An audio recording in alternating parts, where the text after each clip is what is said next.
Thank you for joining us for the second annual African American Read-In at Piscataway Public Library.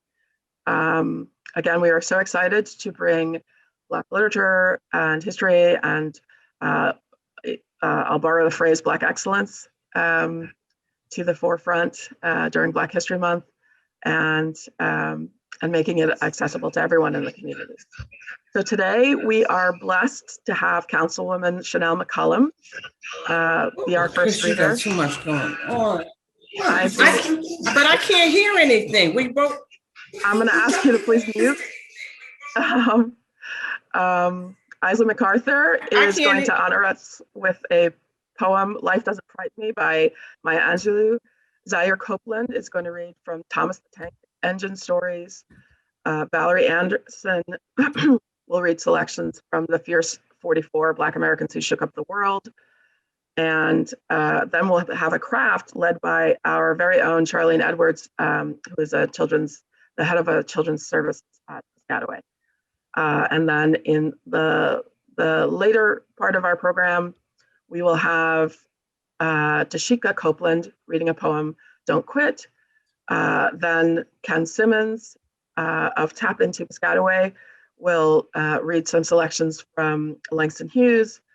Alexis Osterhout, I hope I pronounced that right, will read I Know Why the Caged Bird Sings by Maya Angelou, and Dr. Jackie Littlejohn will read poems of her own writing, as will Rachelle Parker, and Michael Claber-Gibbs will also be reading from his own selections. So we have some very talented people here today, and we are very grateful for you to join us.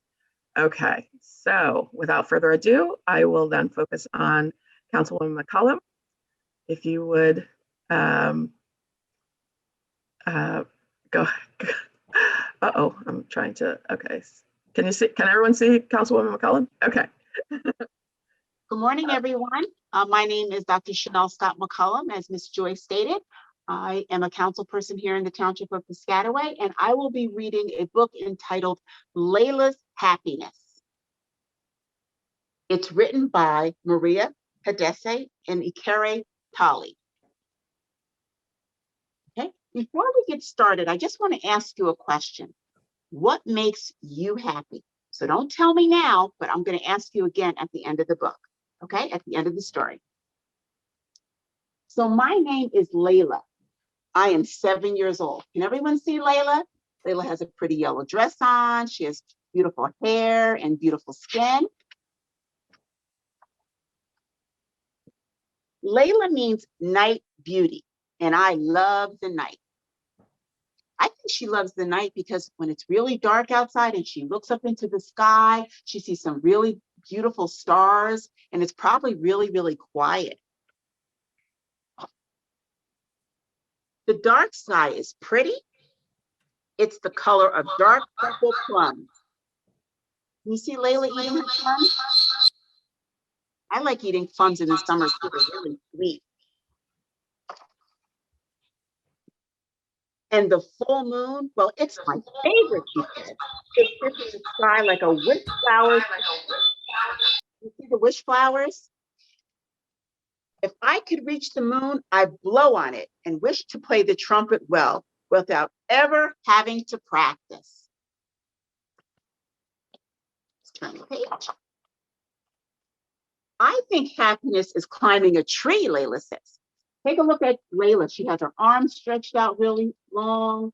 There's a butterfly flying over the branch, and there's a squirrel over here on the left, right? I know here in Piscataway, we have lots of squirrels running around. Layla also likes to wear purple. Look at Layla's purple glasses. Can you see it? See them? And her purple scarf. She looks really nice in her purple. Or eating spaghetti without a fork. Have you ever eaten spaghetti and sucked up the noodles? You have to be really careful though, right? Because the sauce can get all over the place. That's one of the things that makes Layla happy. It's my dad when he talks about growing up in South Carolina. South Carolina has a lot of trees.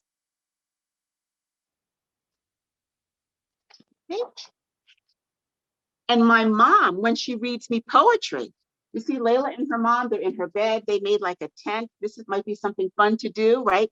Because we're all inside because of COVID. So they put a blanket over her bed. Happiness is planting a tomato seed and watching it grow in my favorite place, the community garden down the block. I know it's hard to plant seeds now, but soon it'll be spring and we'll be able to go outside and plant a garden if we like. Happiness is seeing butterflies and chasing my friend Juan. Do you see her running around after Juan?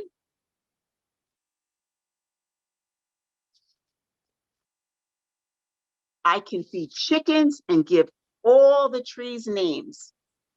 The chickens running around the farm. I can even pick vegetables to sell at the farmer's market. How many of you have ever been to a farmer's market? I know my sister goes to the farmer's market and she buys a lot of her vegetables at the farmer's market. See a farmer's market here? If you've never been, this is what it looks like.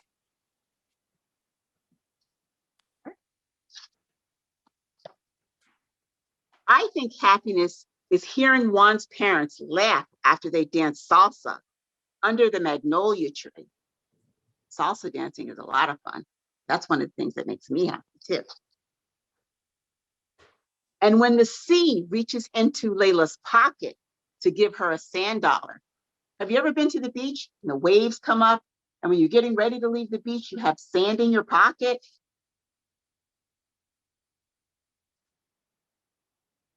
I think happiness is showing my mom the outer space in my kaleidoscope. See Layla and her mom laying down, looking through the kaleidoscope.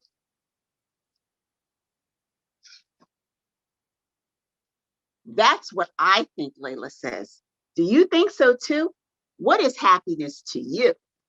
So remember, I asked you a question in the beginning of the story, and I asked you what makes you happy. And the reason I asked you that is because it's important to be happy. But I also want you to remember that no one's happy all the time. If we were happy all the time, we would be perfect, and none of us are perfect. But when we go to that not so happy place, try to remember what makes you happy to bring you back to your happy place. So I just want to let you know that one of the things that makes me happy is spending time with my family. Sometimes we go on vacation. I like to dance.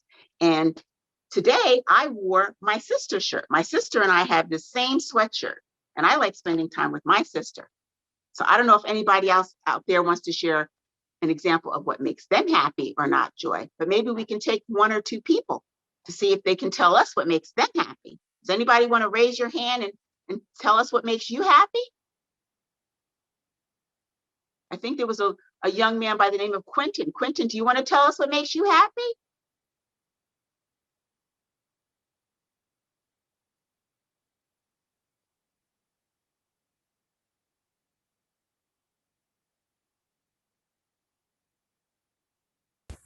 I don't know, Quentin, I can't hear you. Does anybody else want to volunteer?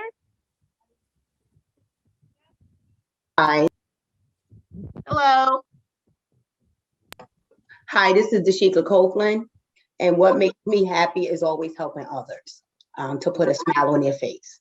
Very nice. Thank you, Dashika. Thank you for sharing. Thank you.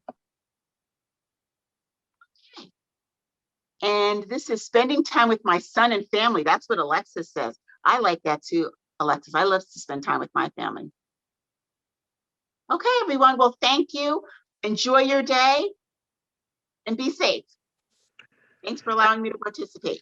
Thank you so much for joining us today. Thank you for reading that lovely story. You're welcome. Okay. All right. Next up, we have Isley MacArthur. Isley, are you ready? Mm-hmm. Okay. I'm sorry. Hi, my name is Isley, and I'm 4 years old, and today I will be presenting the creation. Life doesn't frighten me by Maya Angelou. Shadows on the wall, noises down the hall. Life doesn't frighten me at all. Bad dogs walking loud, big ghost in the cloud. Big ghost in the cloud. Life doesn't frighten me at all. Mean old mother goose lions on the loose. They don't frighten me at all. Dragons breathing flames on my account of pain. That doesn't frighten me at all. I go boo and they go make them shoo. I make fun in a way they run. I don't cry, so they fly. I just smile, they go wild. Life doesn't frighten me at all. Tough guys fight all alone at night. Life doesn't frighten me at all. Panthers in the park, strangers in the dark. That doesn't frighten me at all. That new classroom where boys all pull my hair. Kissy little girls with their hair in curls. Life doesn't frighten me at all. Don't show me frogs and snakes or listen for my scream. Because if I'm afraid at all, it's only in my dream. Life. I've got a magic charm. I keep it up my sleeve. I can walk the ocean floor and never have to breathe. Life doesn't frighten me at all. Not at all, not at all. Life doesn't frighten me at all.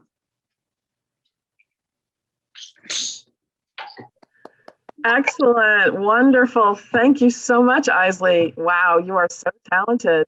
And you make me feel very brave too. That was awesome. That was really fantastic.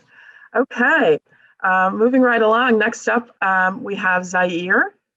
Zaire Copeland, who is going to read some quick stories from Thomas the Tank Engine. Is that right? Is that right? Yes. Zaire, okay, you ready? Hold on. Zaire, we can only see the top of your head. Okay, great. James and a mess. Toby and Henrietta were enjoying their new job on the island of Sonar, but they do look old-fashioned and did need new paint. James was very rude whenever he saw them. Yeah, what dirty object, he would say. At last, Toby lost patience. James, he asked, why are you red? I am a splendid engine, answered James, ready for anything. You never see my paint dirty. Oh, said Toby innocently. That's why you once needed bootlaces to be ready, I suppose. James went redder than ever and snorted off. It was such an insult to be reminded of the time a bootlace had been used to mend a hole in one of his coaches. At the end of the line, James left his coaches and got ready for his next train. It was a slow freight, stopping at every station to pick up and set down cars. James hated slow freight trains. Dirty cars from dirty sidings. Yeah. Starting with only a few, he picked up more and more cars at each station till he had a long train. At first, the freight cars behaved well, but James bumped them so crossly that they were determined to get back at him. Presently, they approached the top of Gordon's Hill. Heavy freight trains halt here to set their brakes. James had had an accident with cars before and should have remembered this. Wait, James, wait, said the driver. But James wouldn't wait. He was too busy thinking what he would say to Toby when they next met. The freight car's chance had come. Hurrah, hurrah, they laughed, and banging their buffers, they pushed him down the hill. On, yelled the cars. I've got to stop, groaned James. Disaster lay ahead. Something sticky splashed all over James. He had run into two tar wagons and was black from smoke box to cab. He was more dirty than hurt, but the tar wagons and some cars were all to pieces. Toby and Percy were sent to help and came as quickly as they could. Look here, Percy exclaimed Toby. Whatever is that dirty object? That's James, didn't you know? It's James' shape, said Toby. But James is a splendid red engine, and you'll never see his paint dirty. James pretended he hadn't heard. Toby and Percy cleared away the unhurt cars and helped James home. Sheriff Topham had met them. Well done, Percy and Toby, he turned to James. Fancy letting your cars run away. I am surprised. You're not fit to be seen. You must be cleaned at once. Toby shall have a new coat of paint. Please, sir, can Henrietta have one too? Said Toby. Certainly, Toby. Oh, thank you, sir. She will be pleased. All James could do was watch Toby as he ran off happily with the news. And this is the next story. Percy and the... Zaire, sorry to interrupt you. Can you hold up the book so that people know what you're reading? Oh, wonderful. Okay. And it's called Percy and... The Signal. Percy and the Signal. Wonderful. Percy works in the yard at the big station. He loves playing jokes, but they can get him into trouble. One morning he was very cheeky indeed. Peep, peep, hurry up, Gordon, the train's ready. Gordon thought he was late. Ha, ha, ha, laughed Percy and showed him a train of dirty coal trucks. Gordon thought how to get back at Percy for teasing him. Next it was James' turn. Stay in the shed today, James, so Topham Hatt will come and see you. Ah, thought James, so Topham Hatt knows I'm a fine engine. He wants me to pull a special train. James' driver and fireman could not make him move. The other engines grumbled dreadfully. They had to do James' work as well as their own. At last the inspector arrived. Show a wheel, James. We can't stay here all day. Sir Topham Hatt told me to stay here. He sent a message this morning. He did not. How could he? He's away for a week. Oh, said James. Where's Percy? Percy had wisely disappeared. When Sir Topham Hatt came back, he was cross with James and Percy for causing so much trouble. But the very next day, Percy was still being cheeky. I say, you engines, I'm to take some freight cars to Thomas's Junction.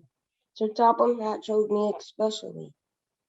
He must know I'm a really useful engine. More likely he wants you out of the way, grunted James. Gordon looked across to James. They were going to play a trick on Percy. James and I were just speaking about signals at the junction. We can't be too careful about signals. But then I needn't say that to a really useful engine like you, Percy. Percy felt flattered.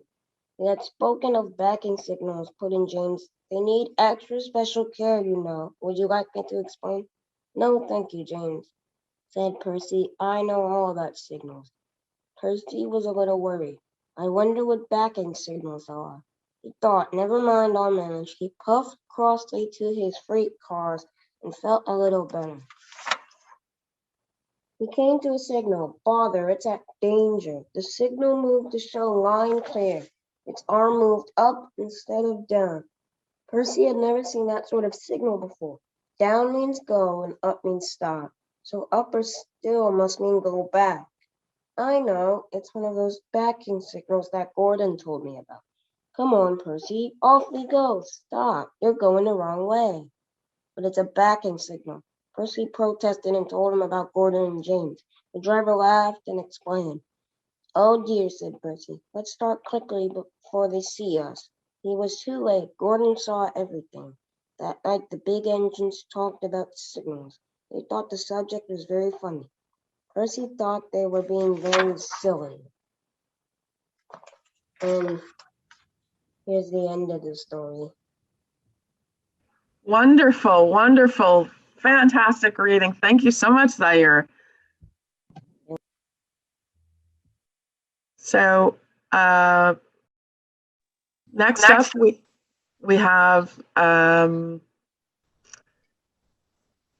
Valerie Anderson, who is a friend to the Piscataway Public Library, and this will be like Councilwoman McCollum's. This will be Valerie's second time joining us, and we are just so happy and grateful to have her. Are you ready, Valerie? I'm ready. Okay, and you're going to be reading excerpts from The Fierce 44. Is that right? Correct. Okay. Do you mind holding that up so that everyone can see that?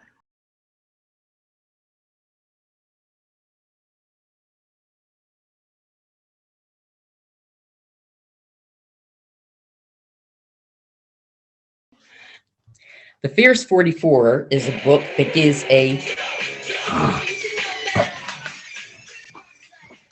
a snapshot view of 44 African-American heroes who helped pave the way. I've selected 3 readings for you today, but I would encourage you to read them all and to keep studying about other great heroes for our tradition. And welcome to February, our shortest month for officially celebrating Black history. My first reading is a fan favorite of Miss Joy, and it's about a 23-year-old young lady who we will be hearing a lot about in the next year, Simone Biles, a gymnast. Simone Biles was born in Columbus, Ohio, and raised outside of Houston, Texas. When she was 6, she went on an impromptu field trip, which changed her life. She and her classmates went to a local gymnastics center where a coach noticed that Biles just couldn't stand still, and she was just bouncing all over the mats. Biles's family signed her up for classes, and her boundless energy, amazing physicality, and acrobatic bravery took flight. Biles, who stands only 4 feet 8 inches tall, began competing internationally in 2013. Later that year, she became only the 7th American and the first African American to win the World All-Around Gymnastics title. Biles is the first woman to win 3 consecutive World All-Around titles, and in the 1916 Rio de Janeiro Olympics, she won gold medals in the vault, floor exercise, individual all-around, and team all-around competition. She invented 2 more moves, one in the floor exercise and another in the vault, that are named after her. Her routines are so difficult that she almost fell off the balance beam and still won a bronze medal in Rio. Biles's accomplishments are even more remarkable because of her childhood. When her birth mother was unable to care for her, her and her siblings spent years in foster care before her grandfather and his wife adopted her and her little sister. She now advocates on behalf of foster children and says being part of a family helped her feel like she mattered. So did finding her passion for gymnastics. Her twisting, high-flying precision moves, including one that didn't exist before she made them up, have led many gymnastic judges and fans to consider her the best athlete in the history of the sport. And just as an aside, you should know that Simone is now working on a new move for next year's Olympics that has never been done by a female. This move is called the Yurchenko double pike. So look for it in next year's Olympics.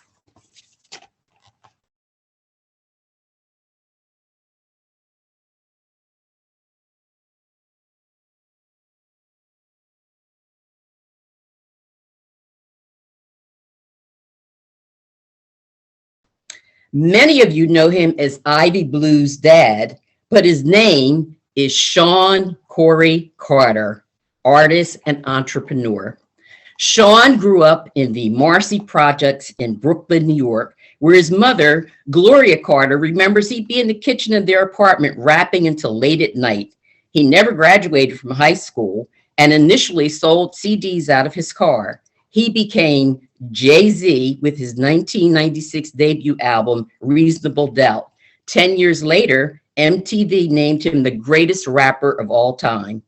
Famous for his work ethic, Jay-Z has released 14 Billboard #1 albums, the most by any solo artist in the history. These include many timeless tracks that have defined popular culture, such as 2004's 99 Problems, a look at what it's like to drive while Black in America. As he climbed the charts, Jay-Z became an influential businessman. He is the owner of Tidal, a streaming music service. He co-founded Rockefeller Records, served as president of Def Jam Records, founded entertainment company Roc Nation, and became part owner of the Brooklyn Nets before giving up his stake in the NBA franchise to found his own sports agency, Roc Nation Sports. Along with being one of the richest men in America, you should also know that Jay-Z is married to Beyonce. He is living the American dream.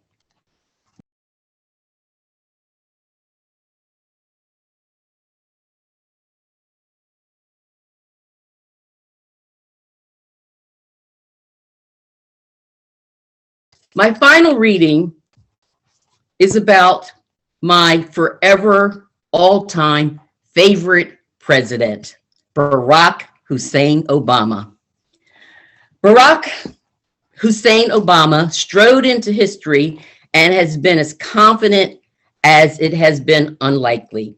He announced his candidacy for president on February 10th, 2007, as a first-time U.S. senator who previously had served only 7 years in the Senate.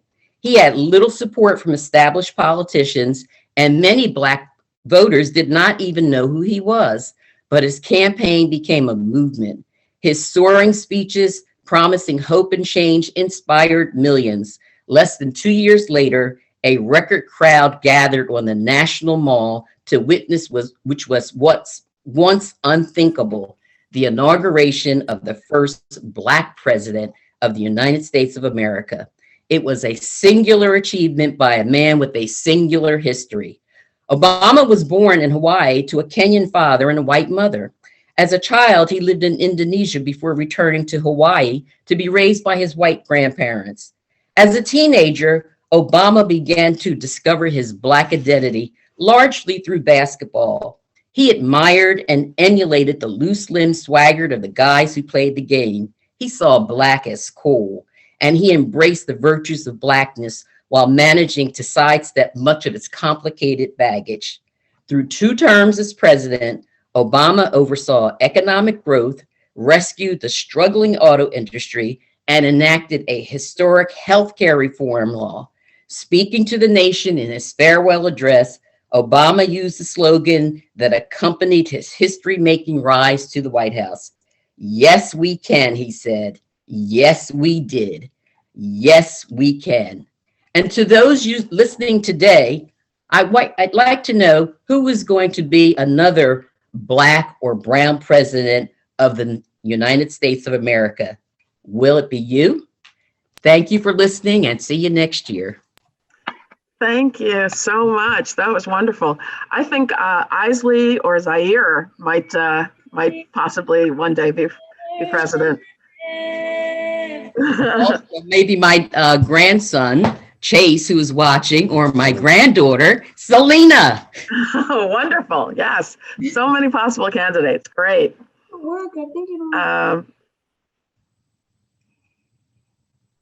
Next is our very own Charlene Edwards, who is going to do the craft for us today. Charlene, are you ready? Are we too soon? Oh, I'm ready. Oh, great. So I want to start just by saying thank you, Joy, for inviting me to be part of this event today. I know you knew how much fun I had coming up with the craft last year, and I had even more fun coming up with it today. So I hope you all enjoyed as much as I did coming up with the craft. If you weren't able to pick up your craft because of how bad the weather was this week, you are more than welcome to pick it up during this upcoming week. So before we get started with our craft, I want to ask you all if you have a big imagination. If you have a big imagination, can you raise your hand? All right, that's wonderful. So just like our bodies have to be exercised to go stronger, our imagination has to be exercised too, right? So this craft is an exercise in imagination. We're going to imagine ourselves as adults. We're going to imagine ourselves as grown-ups, all right? And we're going to think about what we want to be when we grow up. And some of you might already know. Maybe you love taking care of animals and you want to be a veterinarian. Or maybe you really like helping people, especially when they're not feeling so good, and you want to be a doctor. All right, so there's all these different things that you can be. And I thought that we would do a craft to sort of visualize ourselves in these different roles. And I thought we would start with an astronaut, especially with how much is going on in the world of space exploration. So maybe you really love math and science and space, and this is something you've thought about. A rover just landed on Mars, and there's going to be a little helicopter flying around up there, and no one has been to Mars yet. So it could be you that is the first person to step foot on Mars. By the time you're all grown up, you might be there. So let me switch to our craft cam. And if you have the craft supplies, you can take them out of your brown paper bag. There's a lot of stuff in there, so I'm going to show you what you need for this first part. Let me get my hover cam on.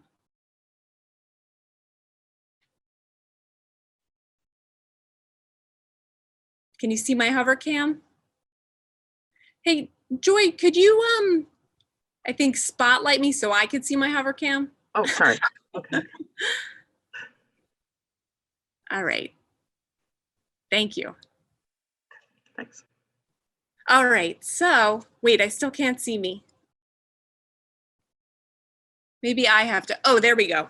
Okay, so this is the first part of our craft. We have 3 parts. We are going to visualize ourselves as an astronaut, all right? So this is what our finished craft is going to look like. We're going to pull out our supplies.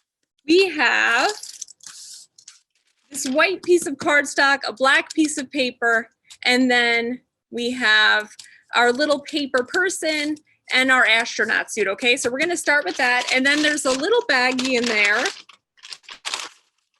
that has some foam stickers, some stars, some planets. You're gonna pull that out too. And you also have another little baggie that has some crayons and some glue. All right, so we're gonna need all those things. And we're gonna start by taking our white piece of cardstock. Okay, and if I go too fast for you, this is gonna be recorded, so you could always go back to the recording and use it to sort of guide you along. So we're gonna take this white piece of paper, and these little tabs are down at the bottom, and there's a little dotted line that runs through the paper, and we're gonna fold it on the dotted line, all right? And yours will look like this. Fold it just like that. And then we're going to fold it the other way on the dotted line. And then we're gonna pop out these little tabs, if you could see. We're gonna fold our paper like this, like it's sitting on this bottom piece. And we're gonna pop out these little tabs because we wanna make this 3D. So they're gonna pop out like this. Let me turn it sideways. All right, once we have that all figured out, we're gonna take our black piece of paper. This is space, and we're gonna glue it down to that top white piece. All right, so take your glue stick and glue that down. Get a lot of glue on there.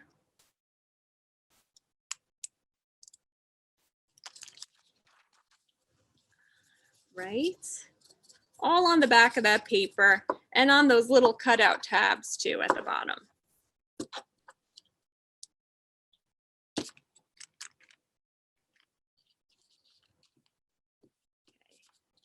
There's no such thing as too much glue. At least that's my feeling, especially when it dries clear.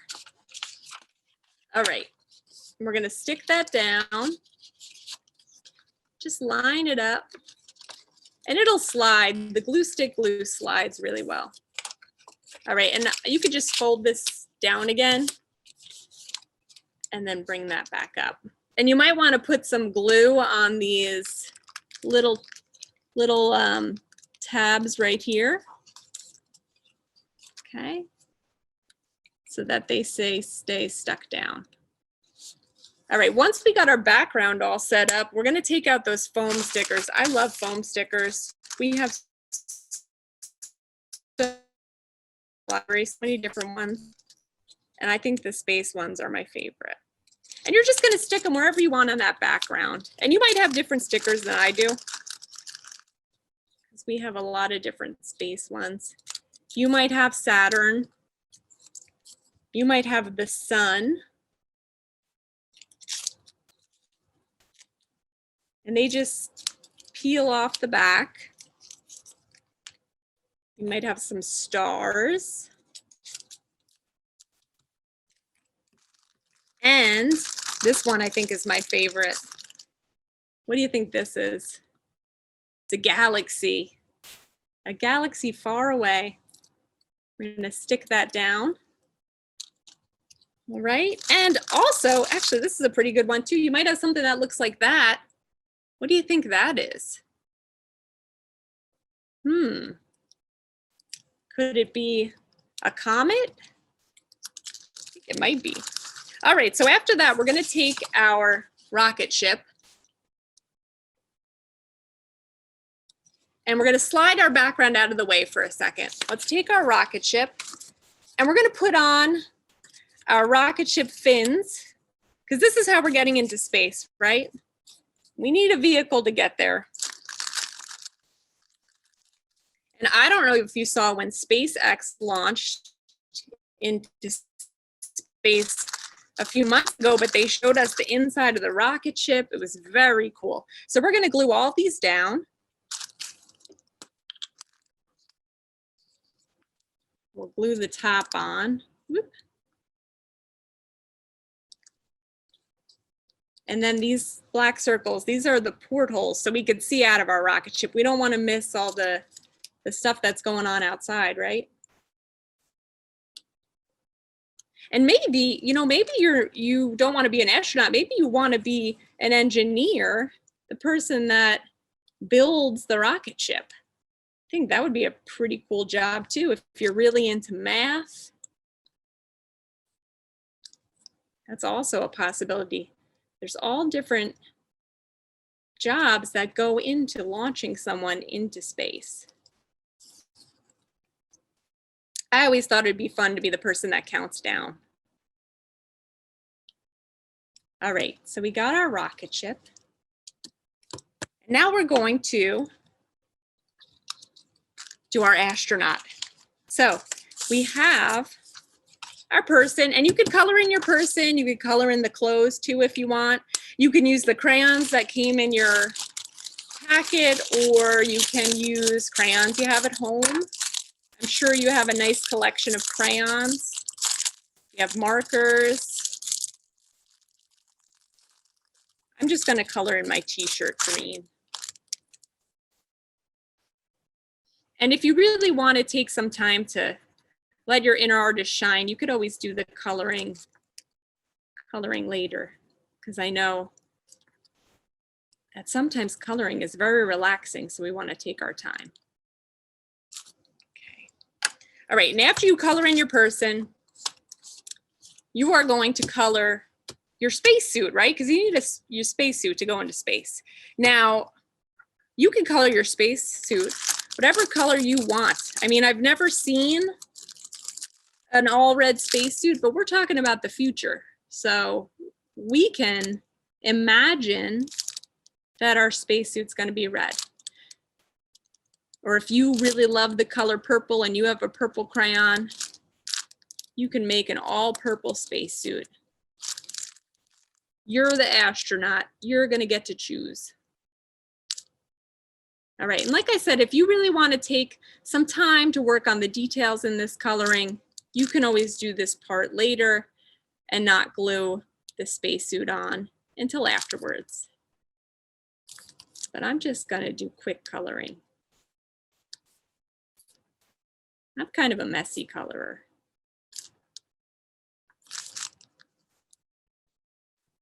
All right. We got our red spacesuit. We're going to bring our background back out. I'm going to glue my spacesuit on because I think I'm finished coloring, but like I said, you can always color and glue it on later. So let me put some glue on my person. This is going to be me, and I'll show you why in a second. All right, we glued our spacesuit on. We're bringing our background back out. And what we're going to do is we're going to put some glue on these pieces right here. And we're going to glue our rocket ship.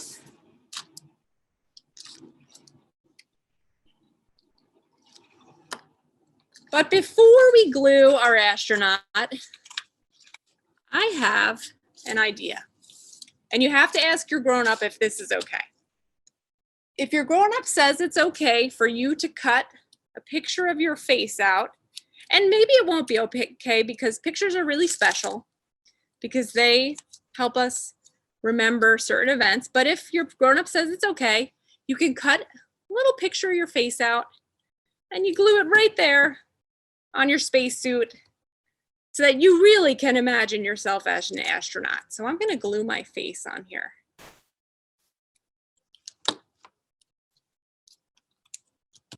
And then we're going to glue ourselves to our background. Just like that. And look at that. We have a nice visual of what we would look like up in space. And like I said, maybe you're on Mars. It's a possibility that you will be the first person with a foot on Mars. All right, so that is the first part of our craft. We are going to launch into the second part of our craft, which is different than wanting to be an astronaut. Because I was thinking maybe, and let me just switch my camera for a second.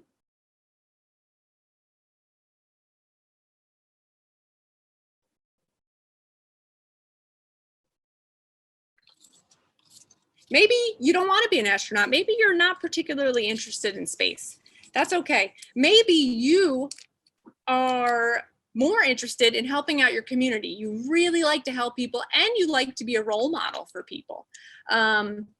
Maybe you want to be a leader. All right, so our next craft is in your paper bag.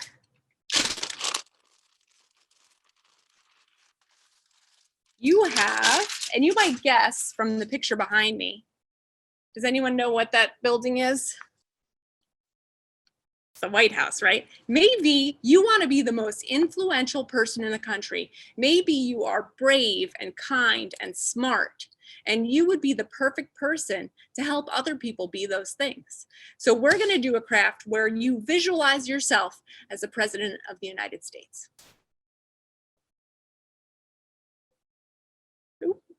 Let me switch my camera back. Like I said, if I'm going too fast for you, I'm actually going to put some pictures of the finished product in the chat so you could look at them at home. And also this is recorded so you could always go back and watch the video. Okay. Here we go. We're making ourselves the President of the United States. So just like our spacecraft, we have that white piece of cardstock and some other pieces here. So we're going to take that cardstock and we're going to do the same thing we did last time. We're going to fold on that dotted line. Okay. And you might want to flip it and fold it just so it's really going to stand up well. Flip it and fold it. And then you're going to poke out these little tabs.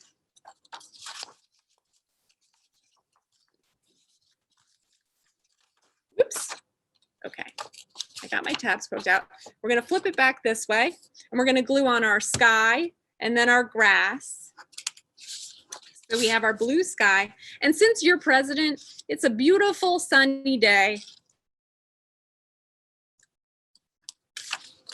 Everyone's happy because they have such a great president in office.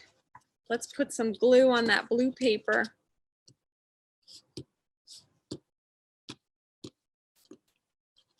Okay, and we'll flip that back around, stick that on there.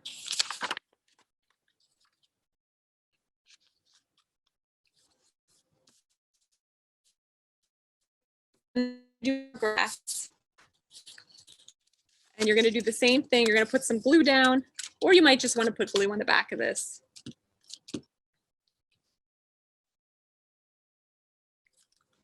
Get it all over there. And you might want to put some glue on these little pulled out tabs. We're just going to slide the grass on there.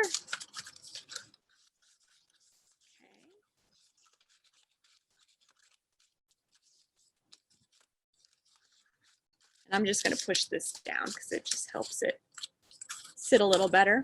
All right, now we have, this is going to be your house. If you're president, this is your house. We're going to glue that down.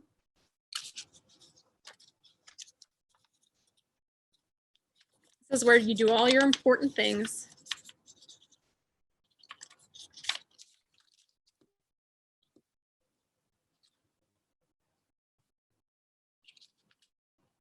And then you have a little baggie in your craft bag that has a bunch of black and white foam stickers because we want our house to look a little more 3D. It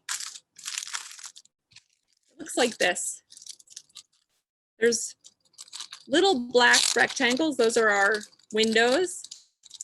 There are 4 of the same length pieces of white foam. They're stickers, so you pull off the back.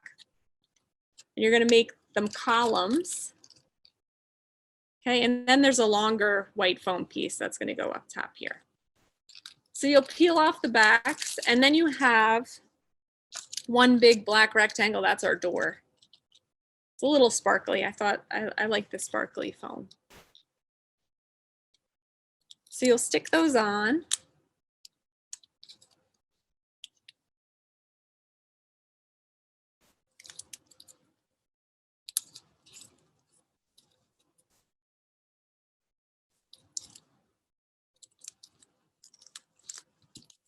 And maybe you'll work your way up to being president by helping your local community and then expanding out from there.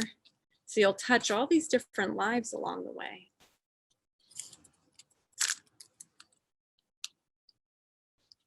I remember when Barack Obama was president, my mom wrote him a letter, because you can write letters to the president. She wrote him a letter telling him how much she loved him because he was such a great president. And she got a letter back and a picture of the whole family. I think it's still on her refrigerator because you could really affect people's lives.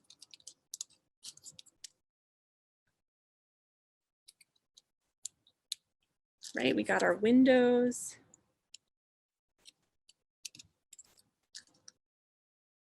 And you could use all the windows in your little baggie or just some of them. It's entirely up to you.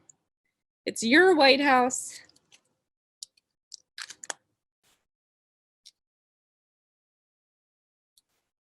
All right, and once we have those on, we are going to bring out our little paper people again. Okay.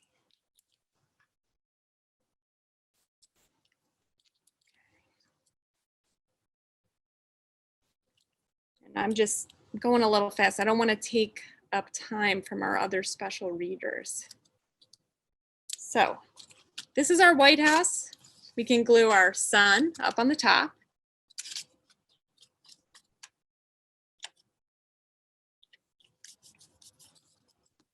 You can glue it on whatever side you want.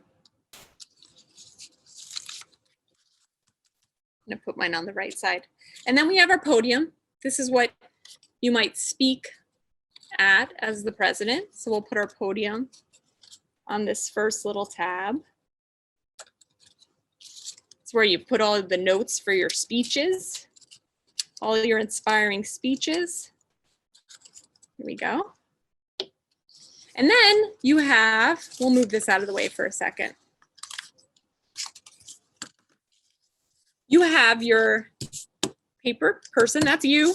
And I gave us 2 options. If you want a dress or a dress suit, I'm a little more comfortable in pants. So I think I'm gonna keep the suit.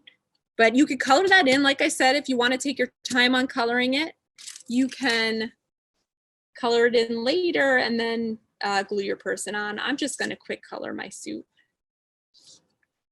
We'll do blue.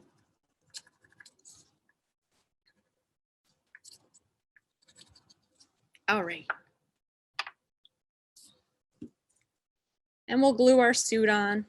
And you could color your person, color your person's undershirt. And then, like I said, if your grown-up says it's okay, You could put a picture of yourself on there if they don't want you to cut up a picture, which is totally understandable because like I said, pictures are special. You could draw your face, right? See if you could do a self-portrait. All right, so once we have our person made, we're gonna stick our person right in front of the White House. We just gave a very inspiring speech. Everyone is applauding. They're feeling good. And that is our president craft. All right, so I'm not gonna do the third one you have in your bag because that third craft you have in there is all about what you wanna be when you grow up. So you're gonna take this blank piece of paper and you're gonna draw your background. So if you want to be a race car driver, or if you want to be a lawyer, you're going to draw that background. And I gave you a third person, okay, that you can color in. And I also gave you some other outfits like a doctor, a scientist, an architect. You could use those, or you could flip them around and create your own drawing on the back. And you'll do it just the same way we did our first two crafts. All right, let me switch my camera back. Oh, I don't have my background on.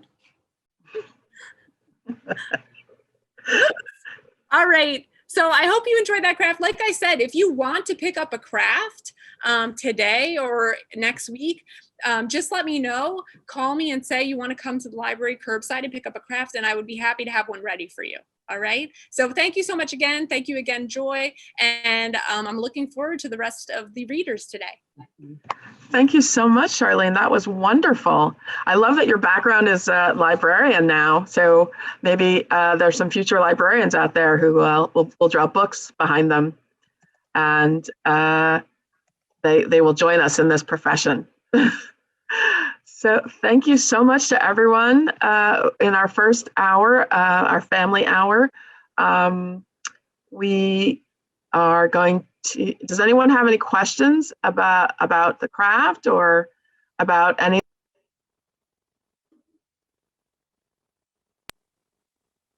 Okay. I don't.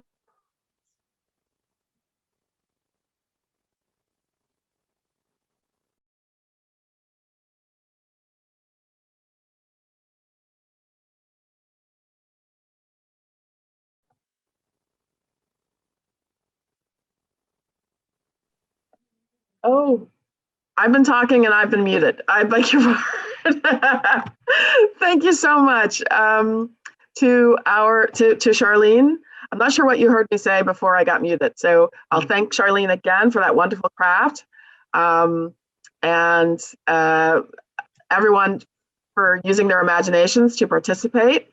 I will thank our first speakers from this morning, Councilwoman McCollum, Ms. Isley MacArthur, Mr. Zaire Copeland, and Ms. Valerie Anderson. Thank you so much for sharing some of your favorite stories and poems with us this morning. I was just so moved. I was so impressed with our young people for having the wherewithal and the skills to and the poise really to read on camera. It makes me so nervous. So I can't imagine 4-year-old Isley, who's going to be like I think a megastar, right? And Zaire, I believe Zaire's mom told me that he started reading when he was 2.5. So we can see how talented he is, right? Thank you again to everyone who joined us this morning. We're gonna proceed into the teen and adult portion. Just as a warning to some of the parents, some of the themes might be a little sophisticated for younger viewers. I don't believe there's anything inappropriate, but just to make sure that you're aware. Okay. Thank you again. And Zaire, did I see that you wanted to read a poem? Are you still with us? No, this is Dashika. Dashika, okay. Yeah. Okay. So Dashika, did you wanna go ahead and start? Yes, I can start. Okay. So I'm sorry, I don't see you on camera. Where are you? Wait, let me. Oh, okay. All right, there you are. Okay, so thank you. This is Dashika Copeland. This is Zaire's mom. And we're going to see that talent doesn't fall far from the family tree, right? Okay. Yeah. Okay, begin when you're ready. Hello, everyone. The poem I chose is Don't Quit. In the environment that we're in with pandemic, this I felt is a great poem in today's environment. So the poem is titled Don't Quit. I'm not sure who the author is, but the wording is fits for today's environment. So let me start. Don't quit. When things go wrong, as they sometimes will, when the road you're trudging seems all uphill, when the funds are low and the debts are high, and you want to smile, but you have to sigh. When care is pressing you down a bit, rest if you must, but don't you quit. Life is strange with its twists and turns, as every one of us sometimes learn. And many a failure comes about when he might have won had he stuck it out. Don't give up though the pace seems slow. You may succeed with another blow. Success is failure turned inside out, the silver tint of the clouds of doubt. And you never can tell just how close you are. It may be far, it may seem near. It may be near, but seems so far. So stick to the fight when your heart is hit. It's when things seem worse that you must not quit.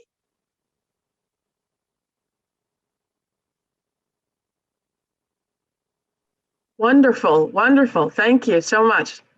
Did you also want to read one of your originals? Yes, it's an original dedicated to my grandmother. She took the time out of her life to raise me. And every time I get an opportunity, I actually created this poem for her in 2018. She's passed, but this is for all the grandmothers that have raised their grandkids and are still raising them. I titled the poem, Thank You, Grandma. Grandma, thank you for making a great decision and taking the time out of your life to raise me. Thank you for sitting up plenty of days and nights when I was sick as a little girl, nursing me back to health with your old-fashioned remedies like ginger and hot liniment. That actually worked. Thank you, even as an adult, when I moved out, whenever I would get sick, I would always come back home to my room and you would nurse me back to health again with your old-fashioned remedies. Thank you for taking me to the hospital as a teenager when you laid on the floor in the room with me because I was in so much pain, screaming my head off until the doctors came into the room.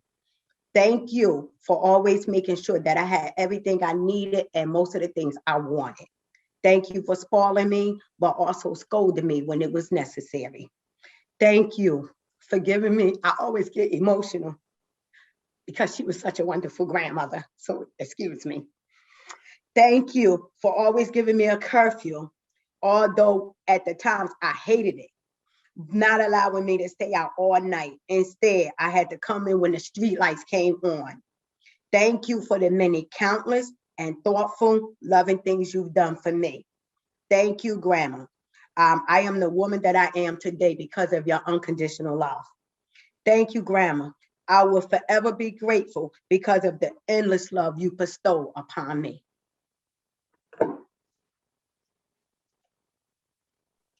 Thank you so much. That was wonderful. It sounds like you're very fortunate to have such a lovely grandmother. I just now noticed that in the chat, that there were some requests. If the children are willing, those who participated in the craft, if they're willing to show their craft to everyone to see how they made out. Is anyone willing to show the craft that they did? Wow, that is awesome. You're going to be both an astronaut and the president. Fantastic. Anyone else want to share?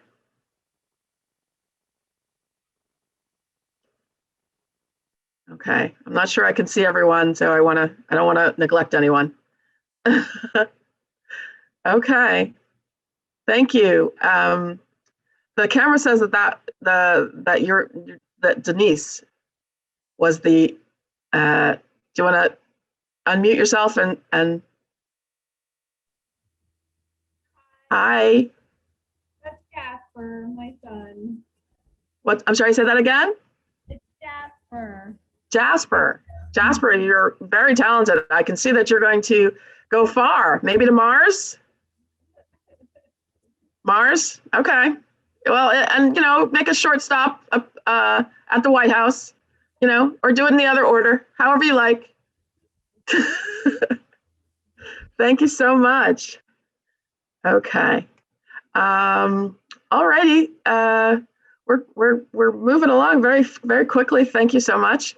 So our next reader or speaker is, forgive me, I just lost my, is Ken Simmons of Tap Into Piscataway fame. Ken, are you ready? Okay. Ken is going to read some poems by Langston Hughes. Okay. Thank you. Good morning, everyone. How are you today? I've got a couple of poems by James Mercer Langston Hughes. And these are poems, the first couple of poems really speak to what's happening in America. Somebody else spoke about a poem that is fitting for the pandemic. Well, we also have some of the civil unrest that's happened. And he has a number of poems that he's written through the Harlem Renaissance that spoke to the differences in people and points of view back then, and they still sort of apply to what's happening today. So the first one I have is called I Too Sing America. I too sing America. I am the darker brother. They send me to eat in the kitchen when company comes, but I laugh and eat well and grow strong. Tomorrow, I'll be at the table when company comes. Nobody will dare say to me, eat in the kitchen then. Besides, they'll see how beautiful I am and be ashamed. I too am America. And I don't know if you noticed, I have a picture of Langston behind me as a young man and some African artwork there. So I don't have a book to hold up. So you can see what he looked like at the time when he was starting to really become well known for his poetry. Interestingly enough, he was born and raised in Cleveland, Ohio, and made his way to New York because he was studying engineering at Columbia University, but his true passion was writing poetry. And so that is really what took him far in life. The next poem I have is entitled, I Look at the World. I look at the world from awakening eyes and a black face, and this is what I see. This fenced off narrow space assigned to me. I look then at the silly walls through dark eyes in a dark face, and this is what I know. That all these walls oppression builds will have to go. I look at my own body with eyes no longer blind, and I see that my own hands can make the world that's in my mind. And let us hurry, comrades, the road to find. I have one more that I like to read also, that I have to assume he must have written this when he was a young man, maybe still in college, maybe just afterwards. But for everybody here in Piscataway that celebrates diversity, I think it's fitting for that, to celebrate the differences we have, but yet we have so much in common that we're still able to come together if we so choose. And this one is entitled Theme for English B. The instructor said, go home and write a page tonight. and let that page come out of you. Then it will be true. I wonder if it's that simple. I am 22, colored, born in Winston-Salem. I went to school there, then Durham, then here to this college on the hill above Harlem. I am the only colored student in my class. The steps from the hill lead down into Harlem, through a park, then I cross St. Nicholas, 8th Avenue, 7th, and I come to the Y, the Harlem Branch Y, where I take the elevator up to my room, sit down, and write this page. It's not easy to know what is true for you or me at 22, my age. But I guess I'm what I feel and see and hear, Harlem. I hear you. Hear you, hear me, we two, you, me, talk on this page. I hear New York too. Me, who? Well, I like to eat, sleep, drink, and be in love. I like to work, read, learn, and understand life. I like a pipe for a Christmas present or records, Bessie, Bop, or Bach. I guess being colored doesn't make me not like the same things other folks like who are other races. So will my page be colored that I write? Being me, it will not be white. But it will be a part of you, instructor. You are white, yet a part of me, as I am a part of you. That's American. Sometimes perhaps you don't want to be a part of me, nor do I often want to be a part of you. But we are, that's true. As I learn from you, I guess you learn from me. Although you're older and white and somewhat more free. This is my page for English, B. Thank you. Thank you. That was profound. That's the only word I can think of course. The greats. Thank you so much for joining us today, Ken, and for sharing that with us. Thank you. Okay. I'm a little. Our next reader is Alexis Osterhout. I apologize if I'm mispronouncing that. Alexis, are you with us? Yes, I'm here. That was perfect. Yes, it was. Thank you so much. Okay. You're ready whenever you're ready.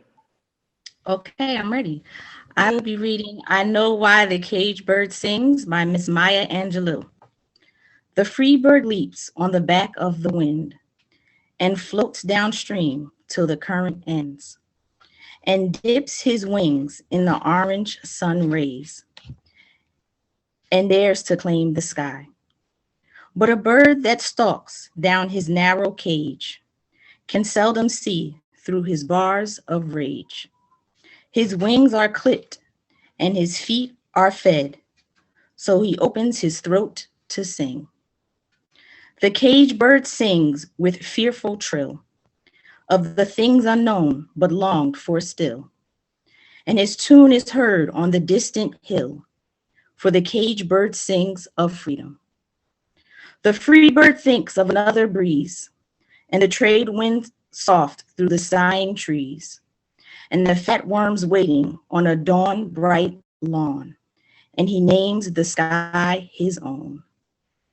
But a cage bird stands on the grave of dreams. His shadow shouts on a nightmare scream. His wings are clipped and his feet are tied, so he opens his throat to sing. The cage bird sings with a fearful trill of things unknown but longed for still, and his tune is heard on the distant hill, for the cage bird sings of freedom. By Miss Maya Angelou. Thank you. Thank you for that. Was wonderful reading, and also a great literary figure, not just for African American literature, but for the entire world. Did you want to read anything else, Alexis, or are you good? Oh, no, thank you. I'll pass the mic. Okay, yes, that sounds well enough on its own. Thank you so much for joining us today. So our next reader is Dr. Jackie Littlejohn, and she's going to read poems that she created. So we're blessed to have her with us today. Jackie, are you with us?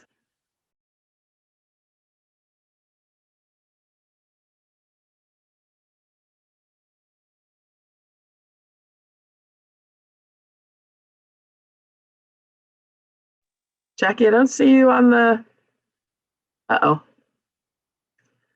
I hope she's not having technical difficulties. Okay, so what we'll do is we'll move along to our next reader, and then when Jackie is able to rejoin us, we will we'll put her back in the lineup if that's okay. All right, so next we have Ms. Rachelle Parker, who is an award-winning poet and who is another returning favorite. She joined us for our inaugural African-American read-in last year in person, and we are hoping to do that again next year. This time, we will be back in person. And Rachelle, you're going to read from Head Off and Split by Nikki Finney. Yes. Okay, thank you so much. Thank you for having me back. I was inspired by the young people last year, so I said, let me choose something that means something that inspires me to take on the world, I guess, in this Black History Month. So it's Resurrection of the Errand Girl, an introduction. The girl is sent for dinner fish. Inside the market, she fills her aluminum bowl with ice blue mackerel and mullet, according to her mother's instruction. The fishmonger standing there, blood on his apron, whale knife in hand, asks, head off and split? Translation, do away with the watery gray eyes, the impolite razor sharp fins, the succulent heart, tender roe, delicate sweet bones. Polite, dutiful, training to be mother, bride, kitchen frau, her answer yes. 40 summers pass, girl no longer girl, her blood dries into powder red dust. It is the time of animals on the move, land. Fancy blue lights keep quotidian conversations deep into the inner ear of fast walking humans. On thinning ice, polar bears turn cannibal, and the last male emperor penguin is holding one solitary egg on the quivering slope of his webbed feet. In the oil-drenched Gulf, a flotilla of grandfather sea turtles floats, shell down, feet up.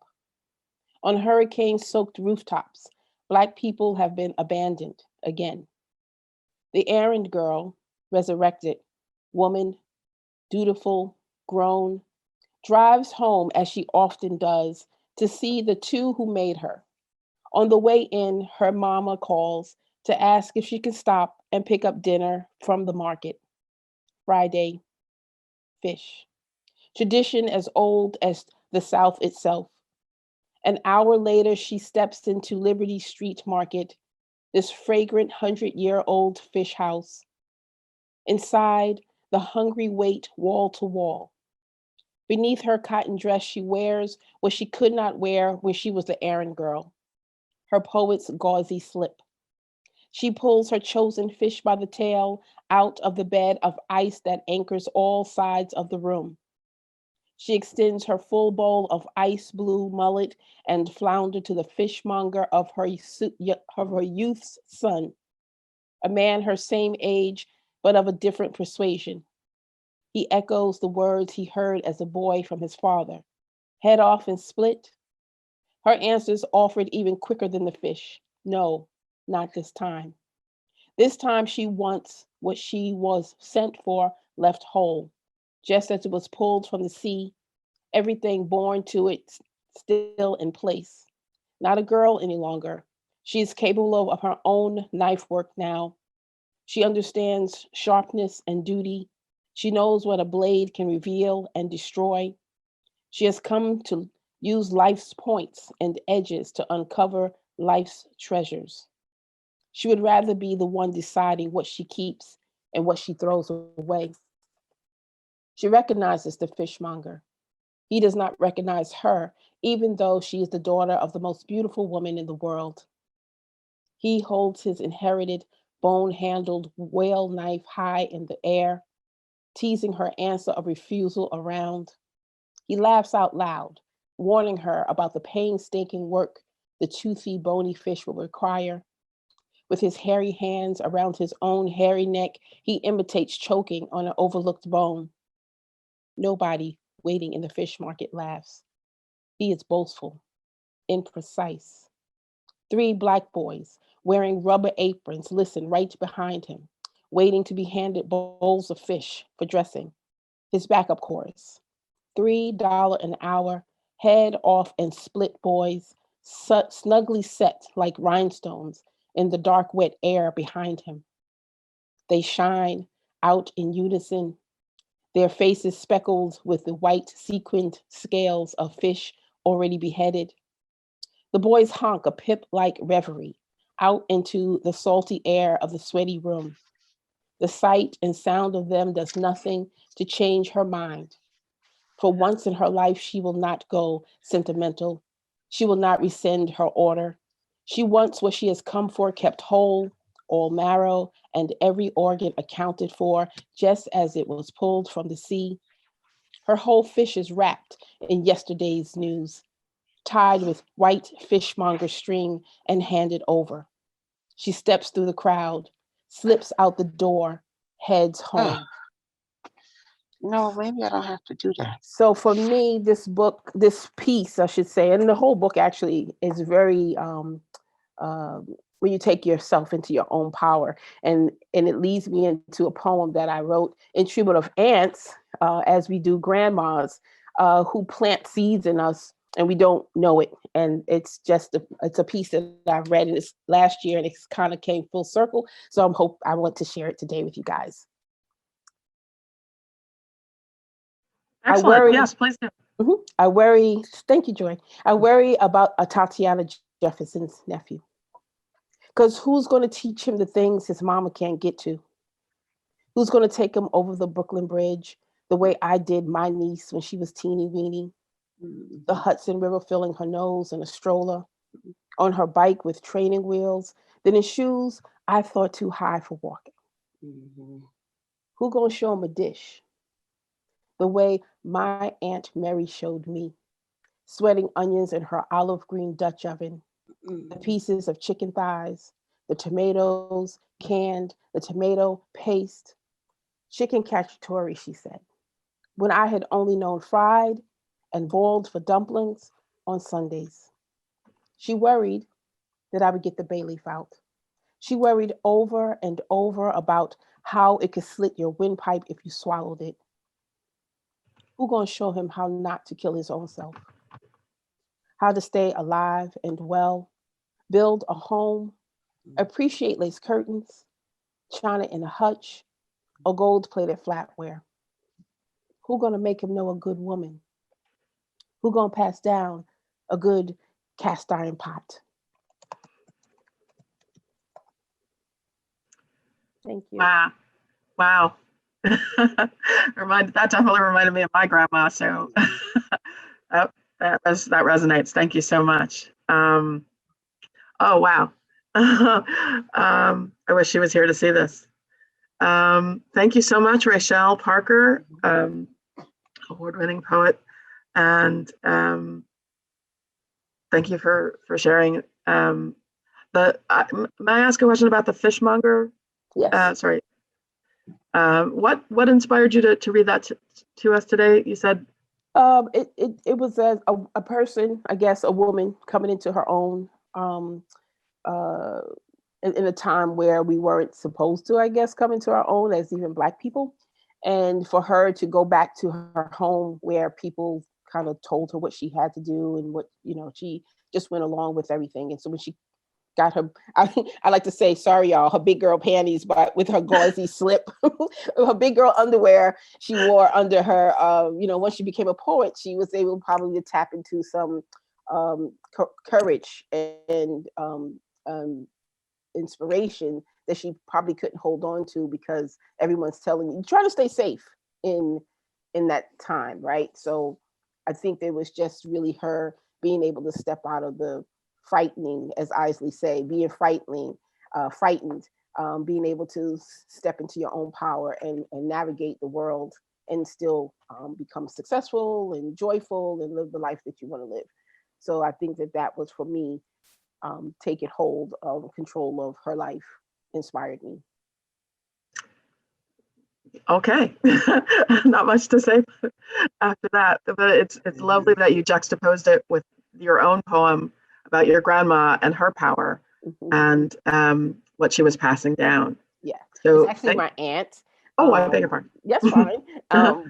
So I was bringing in the lady that went earlier who said her grandmother, raised her. So my aunt helped raise me or gave me, the power to be the woman that I am today. But you don't know it. You just know that, she's telling you things to do. Like she said, she's just teaching you how to cook chicken cacciatore. Right. And then at the end of the day, you realize, and like I said, this is like her year anniversary of passing. And there's so much I learned about how she raised me and loved me in this last year. Not having her here is what teaches me that, but I guess we all do. And so it was a very important piece for me. So thank you guys for letting me read it. Thank you. Thank you for sharing that with us. Okay, Jackie, I think you're still with us. You're up next if you want to unmute yourself. And okay, there you go. Dr. Jackie Littlejohn will be reading Free and Blessed One and Coming Home. Good afternoon, everyone. The first poem that I'd like to do is entitled Free. Can you hear me? Yes, we can hear you, but you're off the camera a little bit. So you want to center yourself a little bit. All right. No, the other way. The other way. Okay. Okay. Is that better? Yes. Wait a minute, let's see. Uh-oh. Okay. So now we can't see you at all. Okay. All right. So the first poem is entitled Free. The eerie sound of chains crashing into the pavement took my mind back to a place that it thought it had forgotten. Then a prisoner appears. What was his crime, I wondered. No one around him seemed to really know. 6 free guards and 1 bound prisoner, and the steady sound of his chains crashing into the pavement. Where will they take him and who will receive him? Maybe he'll blend right in with the other prisoners in the yard who are all wearing the same black uniform. The evening wears on and the gates to his cage is slowly closing now. So he grabs hold of the cold metal bars that enclose him completely, his body, his mind, soul, and his future. Then gazes through the bars, but looking nowhere in particular. He wonders what it would feel like to be free. The next one is Blessed One. I wonder what it would be like to walk in your shoes. You are so blessed. You seem to have everything. But God didn't give me the same size shoe. Your shoe imprint is so much larger than mine. But I guess you needed a larger shoe size because you have made a much larger imprint on the world. In your footsteps, I could only hope to follow. So following you is precisely what I did. I followed you home after work. You parked your luxury SUV in your well-paved driveway, right beside your fabulous home. I followed you inside only to find that your house reeked of sorrow and nobody was home. I peeked through the keyhole as you washed your frail body and you prayed to God for relief from the massive bills that kept you a slave. You retired to a cold bed and you tossed and turned throughout the night. I doubt you got any sleep. Yet when the alarm violently woke you, you sprang from your bed as if you were fully refreshed. You put on a finely tailored suit, then grabbed your designer purse and descended your impressive yet endless staircase. I watched you turn the corner in all of your glory. If you only knew, I stood there in your driveway and I cried for you. The last poem is Coming Home. He's been gone so long, he's traveled the world, but he never made it his home. Africa, Hawaii, Malaysia, Japan. One might describe him as well-traveled, a progressive man. He has seen the world, but it has never fully seen him. Maybe it's the color of his skin or the texture of his woolly hair. Maybe the world has the problem and it has nothing to do with him. But oh, the stories he could tell after traveling the world and writing most of them down. The memories are still vivid, but stories eventually, they do fade. So he buries his stories deep within his soul, so much knowledge, history, and wisdom that will never be told. He's weary from his travels, to be sure. So his bags he lays down along with his burdens. Then with an unsteady hand, he picks up a pen and circles a place on his worn out map, knowing that the North Star will finally guide him home. Thank you. Thank you. That was amazing. Thank you. So may I ask you what inspired you to read those, to share those with us today? Well, you probably know I'm working on a second book of poetry that I hope will be out sometime in the next coming months.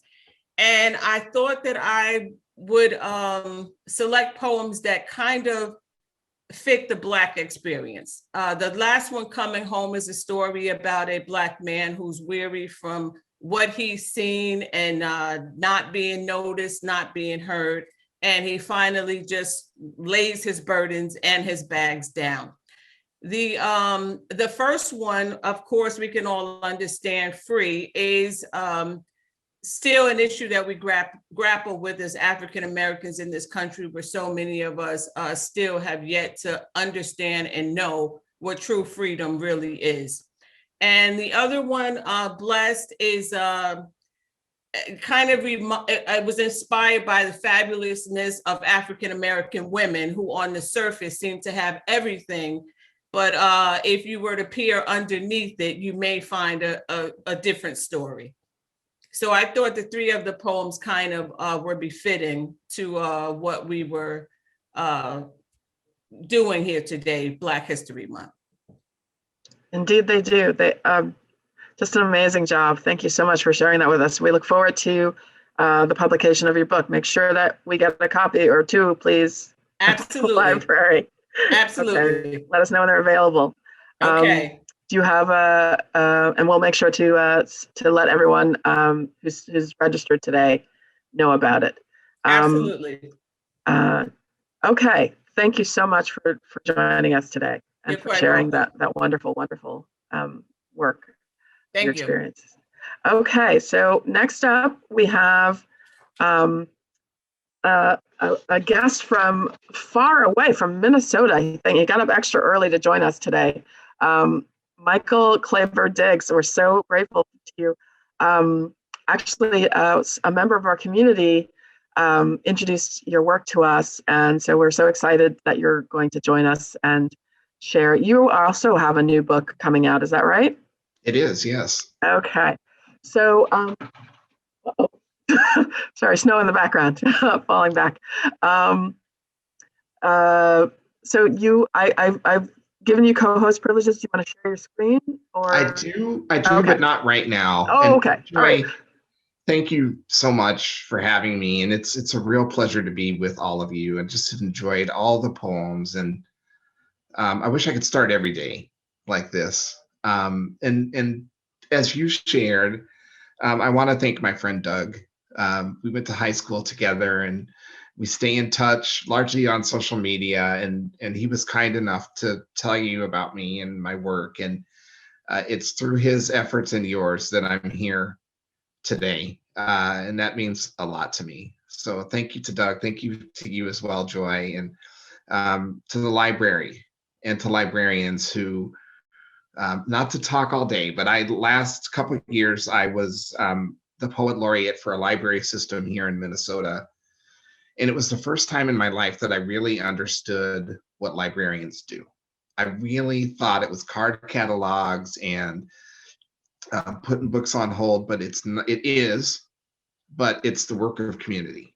That's what it is. It's the books are central to that. Books are knowledge and pathways, but librarians do the work of community. And so Joy, thank you for doing the work of community today and bringing us all here. I had a plan to read 2 poems. I'm going to try to sneak in a third one if I could. Thank you. And I was listening to Ken read Langston Hughes, and my friend Doug, who I mentioned earlier, and I were both from Kansas, like Langston Hughes, so he's central to me. But hearing Langston Hughes made me think of one of the poets who was running around Harlem at the same time that he was, a man named Claude McKay, who I also love. And I just wanted to share one Claude McKay sonnet called America. Although she feeds me bread of bitterness and sinks into her throat, into my throat, her tiger's tooth, stealing my bread of life, I will confess, I love this cultured hell that tests my youth. Her vigor flows like tides into my blood, giving me strength erect against her hate. Her bigness sweeps my being like a flood. Yet, as a rebel fronts a king and state, I stand within her walls with not a shred of terror, malice, not a word of jeer. Darkly I gaze into the days ahead and see her might and granite wonders there, beneath the touch of time's unerring hand, like priceless treasures sinking in the sand. And then I'd like to share 2 poems from my book, which is coming out in June. Literally yesterday, I got the advanced reader copy in the mail. So this is the first time I'm holding the physical object. My book is called Worldly Things, and it's coming out in June on an independent press called Milkweed Editions. This is my debut book of poetry. So yesterday was the first time that I was able to touch the physical object. And the theory of it, I knew it was coming. I knew it was on the way, but when it arrived, it affected me profoundly. And so to Dr. Littlejohn, who I know has a book already and it's working on another one, I wish you well in your efforts. But I wanted to share 2 poems from my collection. The first one, so poetry began as an oral tradition. It's a spoken art, a way to pass down history and tell stories. And over time, it has also become a page art. And one of the things that can be lost when we read poems live is what's happening with the poem on the page. And before I read the first one, I just wanted to show you a little bit about the form. And Joy has been kind enough to let me share my screen. So I'll do that now. This poem is called America is Loving Me to Death. And it's the merger of 2 forms of poetry. It's an acrostic poem.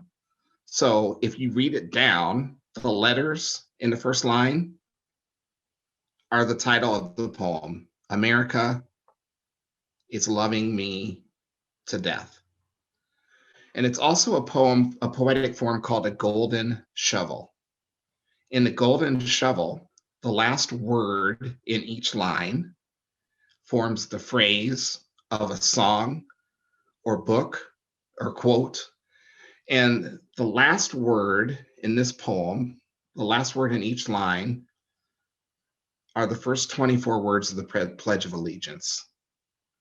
So this form is called an acrostic golden shovel. And I'll leave it up while I read it. America is loving me to death. Loving me to death slowly, and I mainly try not to be disappeared here, knowing she won't pledge even tolerance in return. Dear God, I can't offer allegiance. Right now, 400 years ago, far into the future, it's difficult to ignore or forgive how despised I am and have been in the centuries I've been here. Despised in the design of the flag and in the fealty it demands, lest I be made an example of.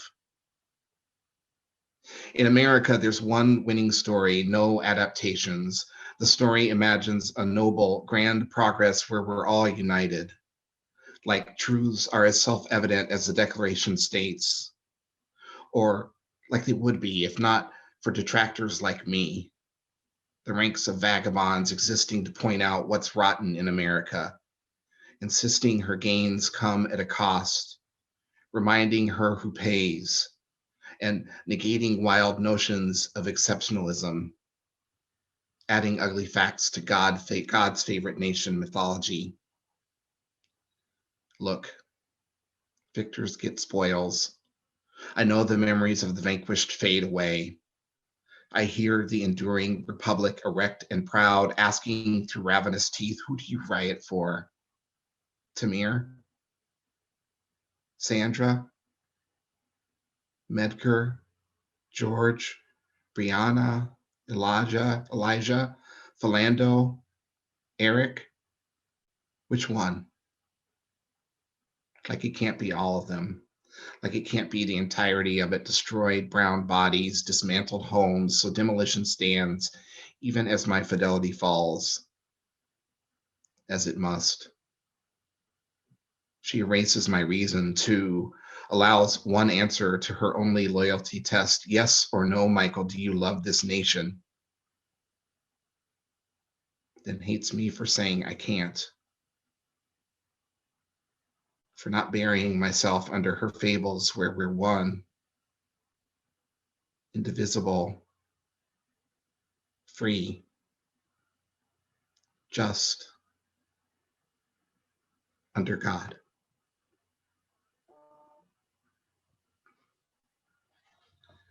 And I'll share one other poem. I want to end on an up note. We need to speak difficult truth. The truth is difficult sometimes. We can't ignore it or shy away from it.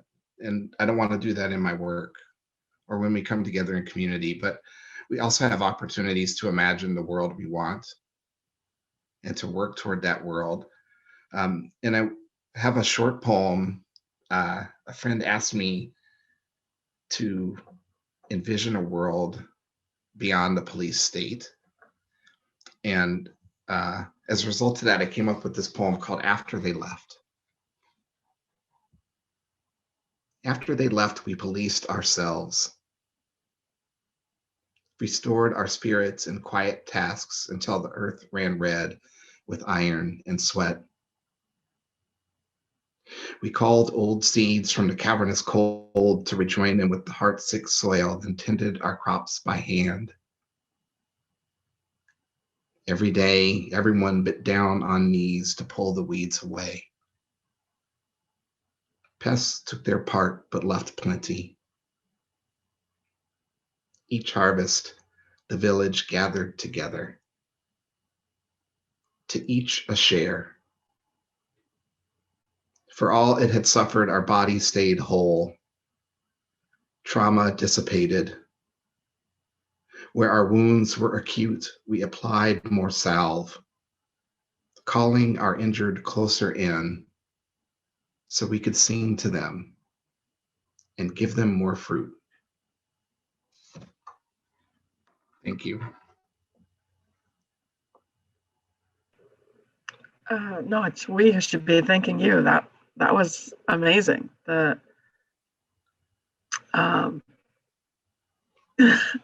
speechless, actually. It's clear what inspired you to write America is Loving Me to Death. And it speaks to the I was going to say to the moment that we're having, but it seems like it's not a moment, it's not an hour, it's a lifetime. It's 400 years plus, as you said. And your words and the beauty of the structure of that, they're just overwhelming. They're just so powerful. So thank you very much for sharing that with us today. Well, thank you. And I'm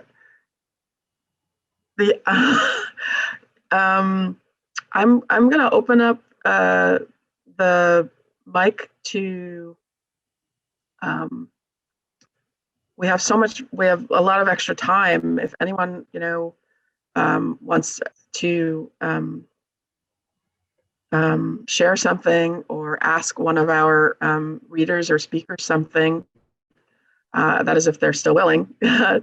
I'd like to open the floor. Does anyone, if you want to, I can see most of you, or if you want to indicate by raising your hand, if anyone has a question or a comment they want to share. Remember, this is still being recorded, so if you're shy on camera, that might be a factor. And you can just, put it in the chat and I'll read it aloud.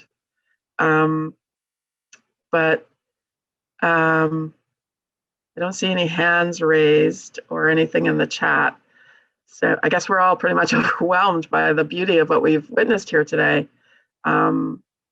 Such the original work and the selections of, I want to say, masters of their craft, from Maya Angelou to Langston Hughes to folks I'm so moved I can't remember the names of everyone, but to our newest members of that, joining the ranks of that, Ms. Copeland, Dr. Littlejohn, Ms. Parker, and now Mr. Clever Diggs. We're so impressed, and again, truly grateful to you two for sharing that, and especially for sharing that with the young people, to show them, to give them an example, which is the whole point of this. The National Council of Teachers of English, the Black Caucus of the National Council of the Teachers of English, created this African-American read-in 30 plus years ago to make sure that people are aware of the truly great works that are produced by African Americans, and to inspire people like Miss Isley and Zaire. Again, I don't see any hands raised, so but I don't want to keep rambling. I appreciate so much everyone for joining and everyone for sharing today. And if no one else has anything to add, I guess we'll all say good afternoon.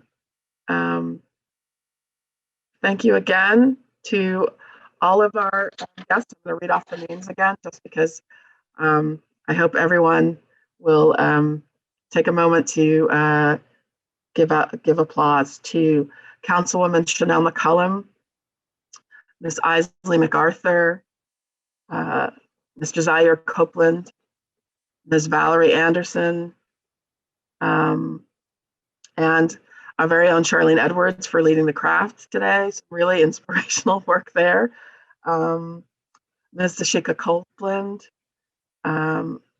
and double kudos to Dashika for Zaire. Good job there. To Mr. Kenneth Simmons for joining us.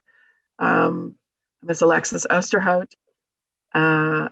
Dr. Jackie Littlejohn, Ms. Rachelle Parker, and then again, Mr. Michael Cleverdiggs.